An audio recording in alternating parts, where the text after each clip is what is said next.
Hi, I'm Sarah from Heirloom Creations. Have you ever wanted to do a curved quilt, but you didn't want to do that traditional Drunkards Path? Well, we have a new ruler for you that will kind of create sweeping looking blocks, and they kind of have petals that come out with these shapes. From Creative Grid, it's the corner to corner curved strip ruler. Now, just like any of their strip rulers, the ruler itself will cut all your strips and all the shapes for that particular pattern. Now, one of the patterns available is called Curve-alicious. You'll love it. Great layout, but all it is the one simple block and just the matter of moving your pieces around. Another thing the ruler has on it is a variety of different quilt blocks that you can actually look at, anywhere from 3 to 4 colors, and have some wonderful combinations. So we're going to show you how to cut, sew these curves so they're nice and accurate, and how to get them squared up so when you put your quilt together, it lays completely flat. Anytime you work with Creative Grid's strip rulers, they always include the size of strip that you need to cut for the different shapes you're cutting. What's really nice is all you have to do is pick up one ruler and it has everything you need. So I'm going to start off by cutting a 3.5 inch strip. That's this line that we're following. And then we're going to open it up so you can see what we're working with. You can leave that quadrupled up if that works for you. Now notice on this rotary cutter mat I'm using, it's a little bit smaller, and that's because it rotates. So making it easy, you don't have to run around your table getting the shape at the right angle or moving your fabric, which you can avoid. That's going to help keep your pieces more accurate. So first thing I'm going to do is I'm going to move this so I can cut the straight lines for each of these blocks. Now you're going to notice we have two shapes, a smaller shape B and a larger shape A. So the larger shape A here is the one that you see right up here, and we'll just go ahead and cut that one around. Now you're going to end up getting, go ahead and cut this little guy off so you can see. Right. That we have extra fabric in through here after we make these smaller shapes and cut them out. Notice this is a 45 millimeter rotary cutter, so you don't need anything special for a smaller size to do these curves. Just go ahead and work your way. Go a little bit past where you need to go and then into the little opening provided by the ruler. Now, so we don't have waist. You're going to see we have one of the bigger sizes. And then we also have cut out our A pieces. Those there. I get those corners cut there. Okay. But notice this extra fabric. So what we're able to do is turn the ruler around.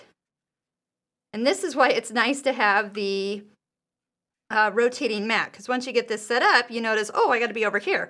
So all you need to do is turn this around, reset up your ruler, and cut your extra pieces.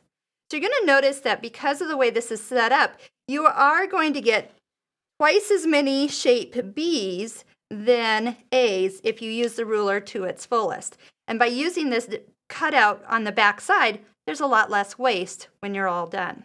So we'll end up with 4 shape Bs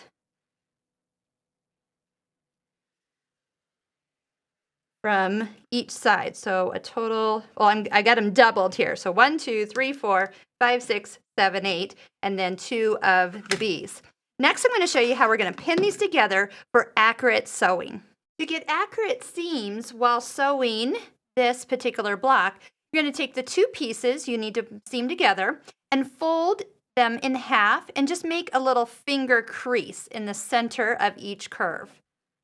Do the blue one. Then all we need are 3 pins. We're going to match up the 2 creases we've just made. And when you line those up, you're going to kind of notice that the 2 creases here, kind of make this point to the opposite corner. So definitely kind of eyeball that. Sometimes I've gotten them a little off, and that helps me keep them really centered. Then go ahead and take and pin the center. And then just go ahead and pull this around to match up that 90-degree corner for another pin. And the last side. then there's no guesswork when you get to the sewing machine. If you have to pull it or move it, the pins are going to be your guide. A lot of you know I only use the Clover quilting pins. Are very fine. I can take a little tiny bite and they're nice and long. So just make yourself a whole pile of these and then head off to the sewing machine where I'm going to show you the trick for sewing the correct seam allowance. Start by attaching your 1/4 inch foot for your machine. Now most 1/4 inch feet will have a marking for an 1/8 of an inch seam allowance. On this machine, it's on the inside toe of right here. So by sewing a smaller seam allowance, it makes it easier to square up at the end and have a more perfect square when you're done. Also, shorten your stitch length down. I'm down around 2.2 to give us a nice short stitches to kind of inch our way around the curves. So once you get started, pull that pin out, look for the one that is at the halfway point, and really just kind of pull the fabrics together and run it in. So my eye is just watching on the inside of this toe as I guide the fabric around. Stop as you need, lift up your presser foot to kind of let the fabric relax, and then just keep on going. Kind of use your fingernails to just keep the fabric edges together. And then once we get to the middle pin, we'll just kind of pull the fabric in place. Because you've pinned it at both ends, it really does the work for you. And remember, because we have to trim it up, we have a little room just in case you're not exactly perfect. Square it up at the end and then finish off your seam. Like that. We're going to go to the iron and press it.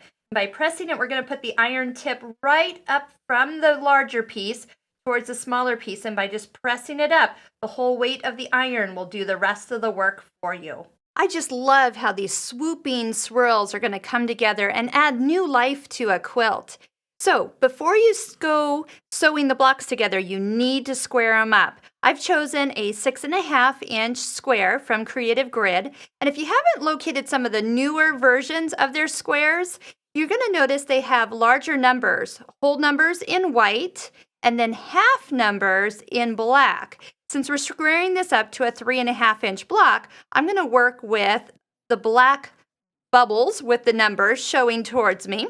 And what I want to do is, remember, we only took that 1/8 of an inch seam allowance. So we have a little squaring up fudge room, plus we do have a block that's bigger than 3.5. So what you're going to do is you're going to line up the 3.5 inch line somewhere kind of down in the lower corner. I always start with the small curve kind of on the right side to me when I'm working, because then I want to match. See how this little 1/4 inch mark is lined up on the seam where the blue and gray come together? I also have done that down here on the lower side. And I have a little smidgen of fabric to take off when I've placed those marks. And that, of course, is so when we sew our 1/4 inch seam allowance, it comes right into the intersection of this block. So go ahead, you go on one side, and you can kind of see this is they do change shape a little bit. So that's about as much as you trim. And then we're going to turn it around. Now line up that true 3.5 inch line. You don't have to go searching for it because it's right there marked in big, bold numbers. And then you'll see your 1/4 inch mark will line up here. And also this time it'll be on this side. And then go ahead and trim anything extending beyond the block edges. And that is how we're going to square it up. After that, there's really nothing to it. You're just going to go ahead and start sewing blocks together and have fun playing with all the different patterns.